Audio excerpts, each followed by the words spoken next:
My name is Dr. Christopher Winia.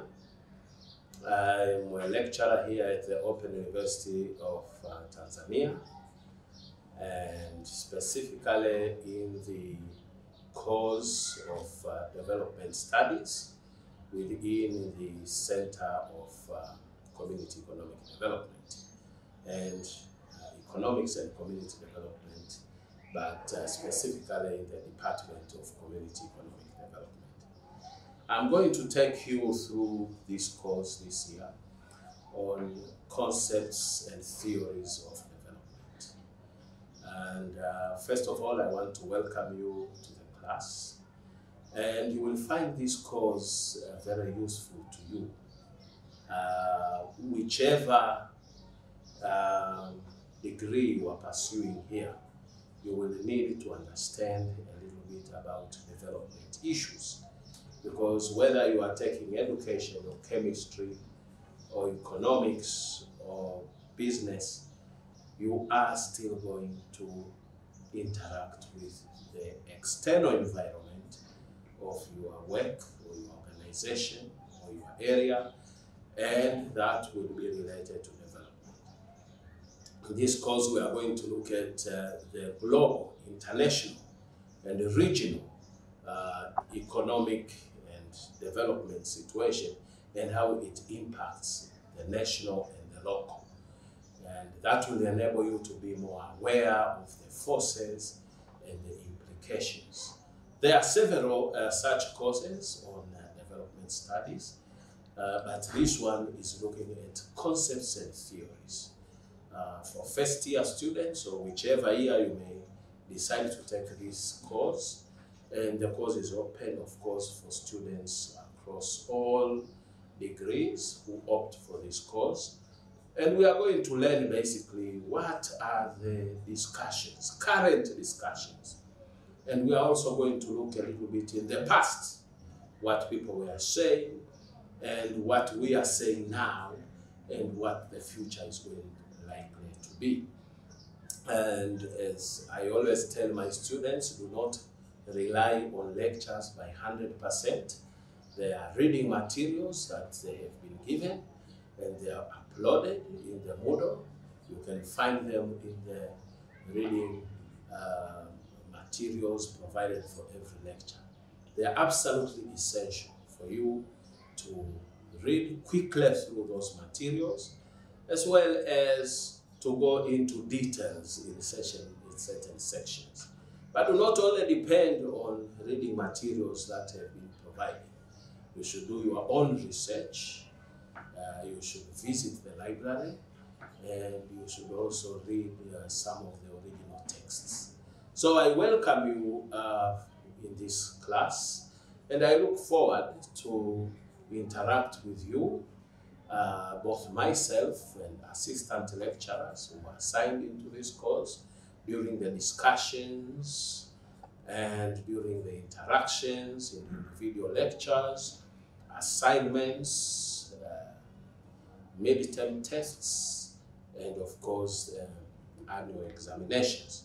In the annual examinations, we expect you to be critical in your answer. Do not just reproduce the lecture, but to demonstrate that you have understood the lecture, but also to weigh in on the questions, the way they are framed, and to come with alternative arguments, and at the end to come with your own position. That would be a structure of a good examination answer that I would be looking for, that demonstrates that the candidate has understood the lecture and the main issues in it, but also to provide alternative arguments, because there is nothing that is 100% perfect.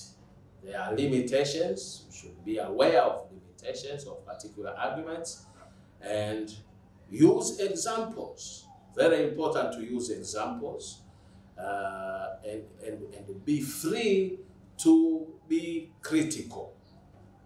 Don't feel being critical will offend the lecturer. Actually, in universities, we are different from some of you who may have come from secondary education. Here, I would like you to be critical, to come up with concrete examples, to see why certain things do not apply, and then come with your own position as a conclusion in the examination. That will be a very well-structured examination answer. So again, I welcome you, and in the coming videos, you are going to hear one lecture after the other, and I look forward to interact with you through other forums. Okay, so today's lecture, which is lecture 1, focuses on conceptualization of basic concepts in development. By conceptualization, we mean to be able to operationalize. By operationalizing means to be able to apply, to be able to break down a word in ways that it can be measured and it can be put into practice. That's what conceptualization means. There are words which can mean several things, different things, at different times. Those concepts or words, we can say they are not conceptualized. By conceptualizing, we expect you to be able to explain what it means, when it means, why it means in such and such a time. So we are now going into looking at the word development and trying to say what do we mean by development in the context of this lecture. And of course, this lecture looks at the context of Tanzania. Of course, I understand some students could be taking this course from other countries. So we also will be looking at what it means in developing countries, basically, but also what it means internationally.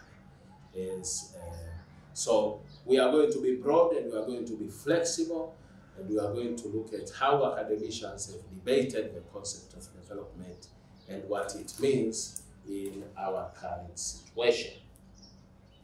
Now, first of all, for a very long time, development has been explained, of course, in several ways, but one of the ways was the work of Marx. Marx comes from a tradition of scholars who came up at the time when the global economy was beginning to expand and to integrate. And they began to develop theories of development. And these theories were called dialectical historical materialism. And our previous lectures had solely focused on dialectical historical materialism. But nowadays, we are only limiting the dialectical historical materialism to the first lecture because it has many limitations, and we are going to explain more about those limitations.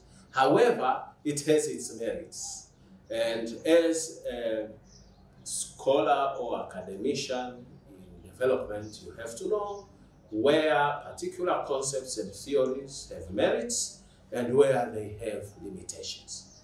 And you would be able, when you are applying them in your regular work, in assignments, or when you graduate from this university, when you are actually working, you should be able to actually use the merits where the merits have merit, and to be aware of the limitations so that you can use other theories to complement those limitations.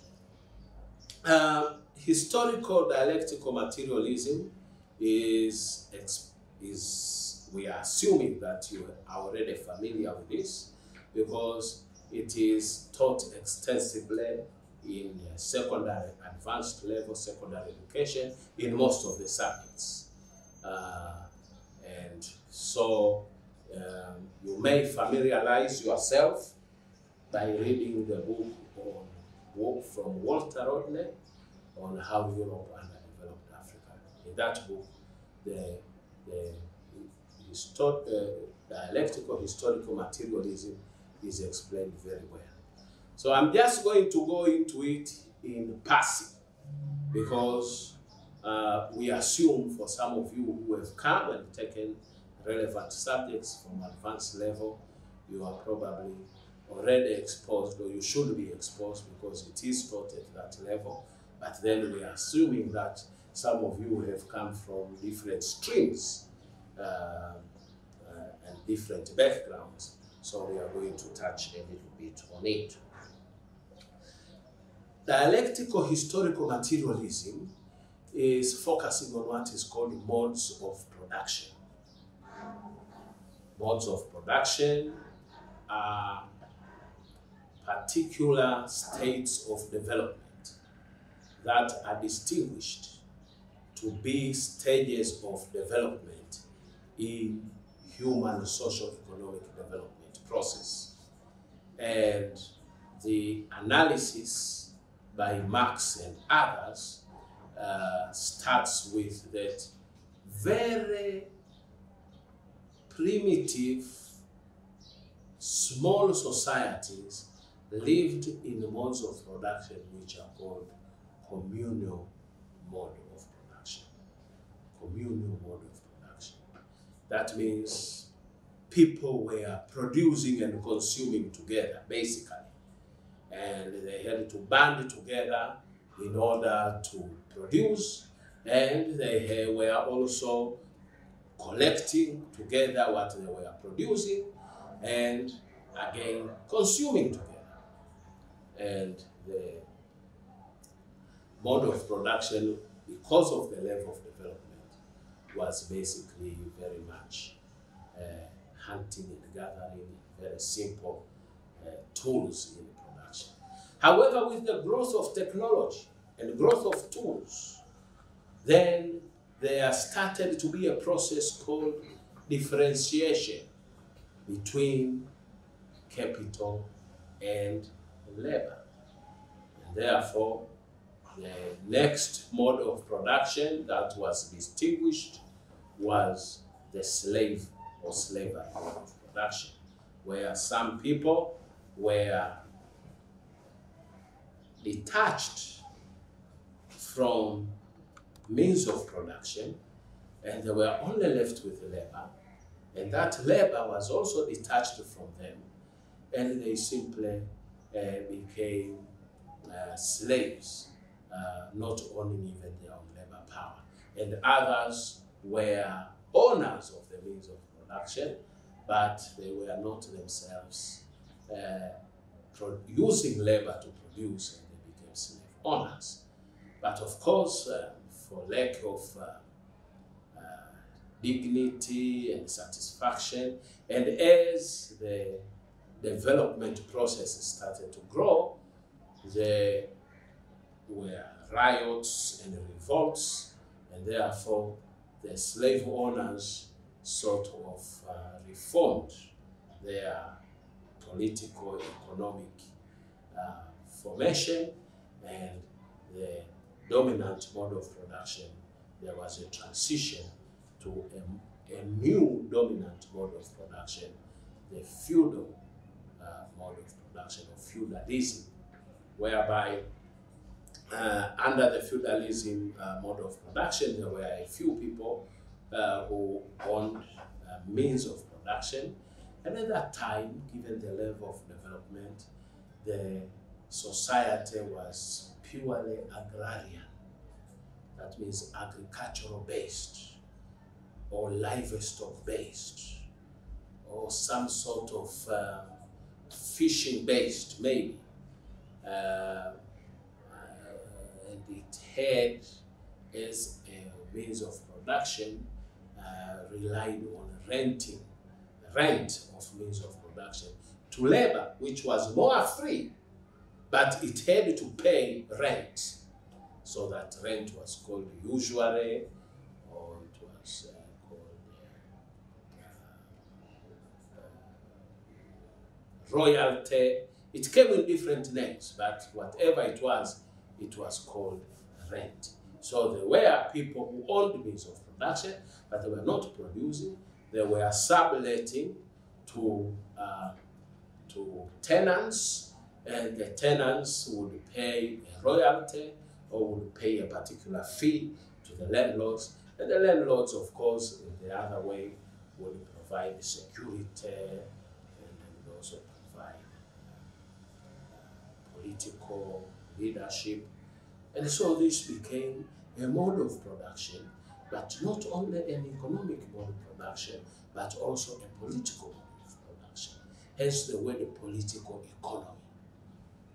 When you come against the word political economy, one thing that should come in mind is that it is not only, it starts as an economic arrangement to sustain a certain mode of production so that people can have livelihood, they can have income, they can have consumption. But then in the process, it develops a political formation in order to sustain the relations in that particular mode of production. So, however, the feudal mode of production had its own limitations, particularly the people who were working as tenants or serfs, they were called, started to develop skills, savings. They started to engage in trade, off-farm activities. On-farm, off-farm activities became important. As the global economy and local economies started to grow, there were a series of revolutions. There was the transport revolution, the agricultural revolution, the communication revolution, which culminated into a political revolution, where these people who were serfs and tenants now became who are called capitalists. People who didn't have land, but they had capital in terms of other sources, other sources of what we call means of production, such as money or tools or skills, and it increasingly became an important mode of production. And this was the first time that there was a transition from a purely agrarian or agricultural mode of production to more of a financial and industrial mode of production. But whatever it was based on financial, based on capital. Because capital can be money, it can be land, it can be technology, which is what we call normally capital, meaning machinery and technology for production. If you have a ship, you can travel to India, you can buy spices. That ship becomes your capital for doing business, and it detached from agriculture or from land. So it became more and more important for people to invest in non-farm activities. We are going to talk more about this, what we call structural transformation from a predominantly traditional agricultural mode of production or means of production or types of production into more of industrial or industrious mode of production. That is called structural transformation. And we can even see in political economy analysis, particular transition from capitalism, from feudalism to capitalism, there was that structural transformation. And then, of course, you had capitalism, which is still today the dominant mode of production, but some years back, in the 40s, 30s, 40s, capitalism was at a very early stage. It was not a dominant global economic system. It did not have a lot of technology to sustain it, and it suffered some setbacks, and a mode of production that was predicted by Marx and others in the dialectical historical materialism was the socialist or communist mode of production. And there were experiments that were done, and at one time it became a very important way of arranging national economies, and even big sections of the global economy were based on socialism and communism. However, because capitalism transformed itself, adapted, it took some things which were predicted would be value added under the socialist mode of production, and it took them into capitalism. Things like the rights of workers, things like democracy, things like regulation, etc. Then capitalism became much more transformed into a more humane type of capitalism. And even today, as we are having the American elections which are going on, you hear there's that debate. People like Bernie Sanders are saying socialism, or what they call the right and the left. The left is within capitalism, but is leaning towards the rights of labor and the rights of the poor and the rights of sections of the community that do not own capital. The right is more focusing on radical measures that should protect capital, because capital is an important part in the overall mode of production, and that if capital fails, then labor is not going to get work, and that would be detrimental to the interests of labor. So you have the right, the left, the center. When you hear the right, the left, and the center, you are actually talking about different sides of capital. The right is purely in the interest of capital, and the left is purely in the interest of labor, and the middle is trying to balance the two. So what historical, dialectical historical materialism predicted was that capitalism would be selfish and would be driven by self-interests, and it will only be appropriated by few people, and therefore the masses of the people will be disenfranchised from the economy. They will be left out, and they are going to riot to overthrow the political system. You remember I told you how the economic and the political, how the economic develops into the political formation to protect the economic.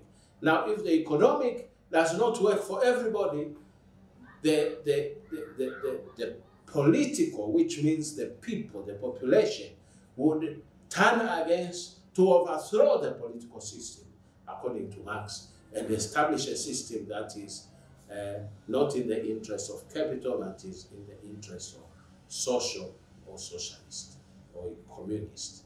And therefore, he went back to history and looked at the,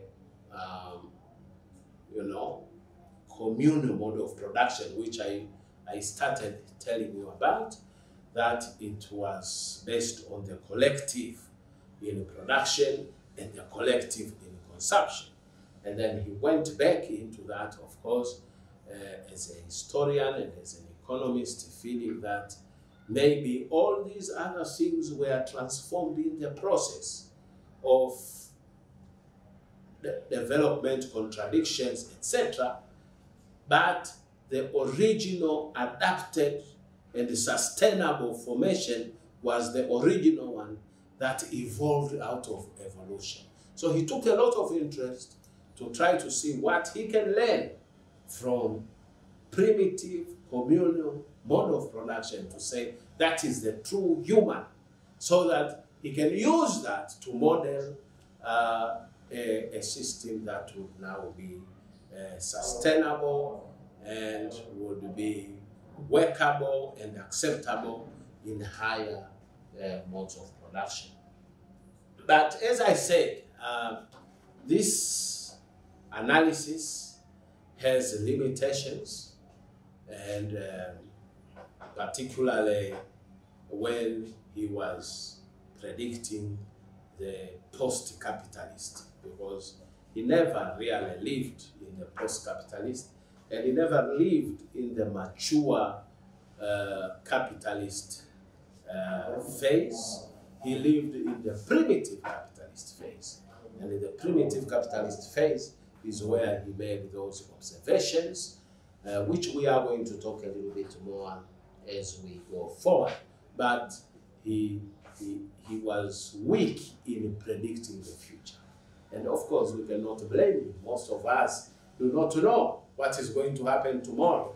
We can only predict to a certain extent, but certain forces and changes can happen in the future. So what I would say is dialectical historical materialism was a well-founded theoretical framework within its own limitations to look at the historical analysis. Communal, slavery, feudal, and transition to primitive capitalism.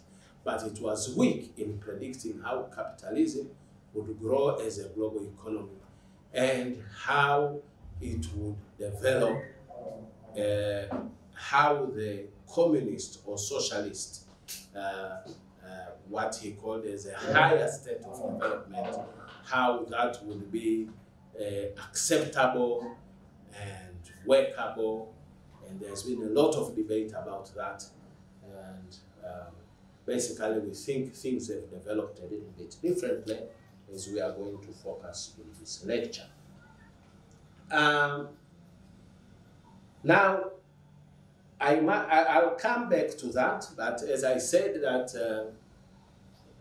you can go and read about that, and I've given you in Moodle the book about Walter Rodney. You can read about that development. It provides a very useful summary. You can also look at various work. There's a lot of material that has been written about this, both in favor and bringing out their limitations. However, it is just important to know that I want you in this course to understand that as a basis, as a foundation in understanding development. And in previous classes, in say 4 or 5 years ago, this course in development studies used to focus solely on dialectical historical materialism. Now we are moving away from that, and we are going to explain why. Of course, one of the main weaknesses of dialectical historical materialism was that it predicted that capitalism is a global mode of production. Now, I want you to differentiate the local and the global, because as it grows from primitive to mature, capitalism moves out from being a national to an international economic system, a local to an international market system. And therefore, what capitalism first started to produce was anarchy. Anarchy of capitalism. If you go to the syllabus of Form 6 and look at where they teach about the First World War and the Second World War, the title of that section is called Anarchy of Capitalism. Because by its nature, capitalism propels conflict. And because capitalism or markets have a tendency to grow. They grow from the local to the regional to the international. And therefore, what Marx predicted was that capitalism would grow from primitive and national capitalism and then imperialism. And imperialism is nothing else than the capital of an individual and a nation society would grow from that society to other society, to other countries, external to its own country. And that he called imperialism, building from the word imperial, empire.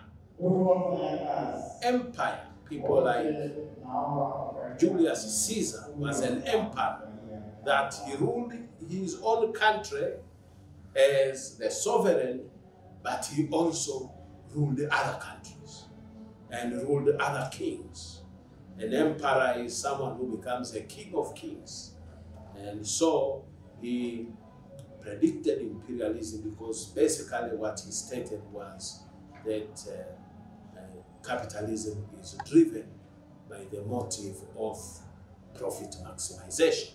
And so when you see armies, when you see political domination of a nation from one mode of production to other nations which are at another mode of production, then you should know that it's nothing else than a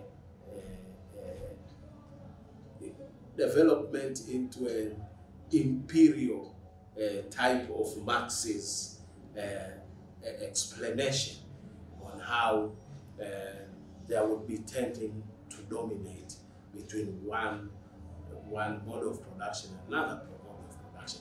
And the work of Walter Rodney, How Europe Underdeveloped Africa, is a very useful, very simple summary on this analysis, that when the two modes of production interact with each other, the dominant mode of production tends to underdevelop the less developed mode of production. And so when two modes of production are interacting, that means one mode of production has developed to the extent that it is now fully exploited resources, opportunities within its national boundaries, and is overflowing to international boundaries. And as it's overflowing into international boundaries, it is interacting or interfacing with other modes of production.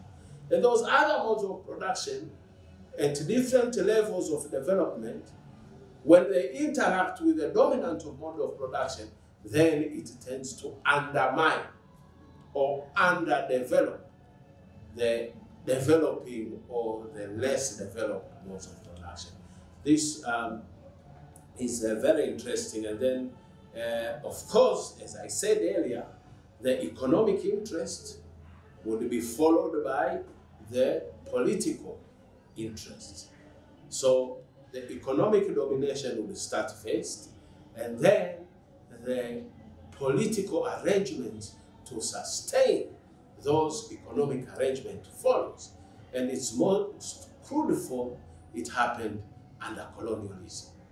Colonialism, where there was a total direct political administration of other countries, societies, political systems, by the political system that was having the dominant or more developed mode of production.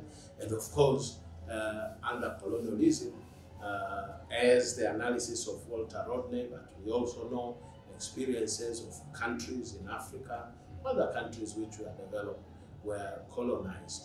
It only served to build more and extract resources and complete economic disadvantage the countries which were colonized.